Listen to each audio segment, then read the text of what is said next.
Big boss Malayalam season 7 നാളത്തെ promo വന്നിട്ടുണ്ട്. നാളത്തെ പ്രൊമോയിൽ ഹൈലൈറ്റ് ചെയ്യുന്നത് എവിഷൻ ആണ്.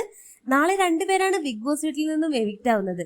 അങ്ങനെ ലാലേട്ടൻ പറയുന്നു ഇന്ന് ആര് പുറത്താകുമെന്ന് നോക്കാം എന്നൊക്കെ പറഞ്ഞ് ആരിനോട് സ്റ്റോറൂമിൽ പോയിട്ട് ഒരു ബൗളെല്ലാം എടുത്തു കൊണ്ടുവരാനായിട്ട് പറയുന്നുണ്ട്. ആ ഒരു ബൗളിൽ കുറെ ചീട്ടുകളെല്ലാം ഉണ്ട്. ആ ഒരു ചീട്ടുകളൊക്കെ വെച്ച് ഒരു എവിഷന്റെ ഒരു ടാസ്ക് എല്ലാം നടക്കുന്നുണ്ടാകും. അങ്ങനെ ലാലേട്ടൻ എവിഷൻ നോമിനേഷനിലുള്ളവരോടെല്ലാം നീട്ടി നിൽക്കാനായിട്ട് പറയുന്നു. എല്ലാവരും ആകെ ടെൻഷനിലാണ്. അവരുടെ നിൽപ്പും മുഖം എല്ലാം കണ്ടാൽ തന്നെ അറിയാം. എന്നിട്ട് ലാലേട്ടൻ പറയുന്നുണ്ട് ഇനി നമ്മൾ ആരും ഒട്ടും പ്രതീക്ഷിക്കാത്ത ആളുകളെല്ലാം പുറത്തു പോകും എന്നെല്ലാം പറഞ്ഞുകൊണ്ട് എന്റെ അടുത്തേക്ക് വരാന്ന് പറയുന്ന ലാലേട്ടനെ കാണിച്ചുകൊണ്ടാണ് പ്രമോ അവസാനിക്കുന്നത്. ജിഷിനും അഭിലാഷുമാണ് പുറത്തായതെന്നെല്ലാം കേൾക്കുന്നുണ്ട്.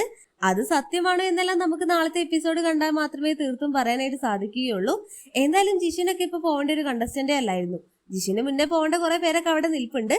അതെല്ലാം നമുക്കിനി കാത്തിരുന്ന് കാണാം. അതുപോലെ തന്നെ നാളെ നമ്മുടെ സ്പൈക്കുട്ടൻ വീട്ടിലേക്ക് വരുന്നുണ്ട്. ഇനി അത് എവിഷന്റെ ഭാഗമായിട്ടാണോ അതോ ഹൈജീൻ ആണോ എന്നൊക്കെ നമുക്ക് നാളെ അറിയാം. എല്ലാം നമുക്ക് കാത്തിരുന്ന് കാണാം. ലൈവ് അപ്ഡേഷൻ നമ്മുടെ ചാനലിൽ ഉണ്ടാകും. ആദ്യമായിട്ട് കാണുന്ന പ്രേക്ഷകരാണെങ്കിൽ യൂട്യൂബ് ചാനൽ സബ്സ്ക്രൈബ് ചെയ്യാൻ മറക്കേണ്ട.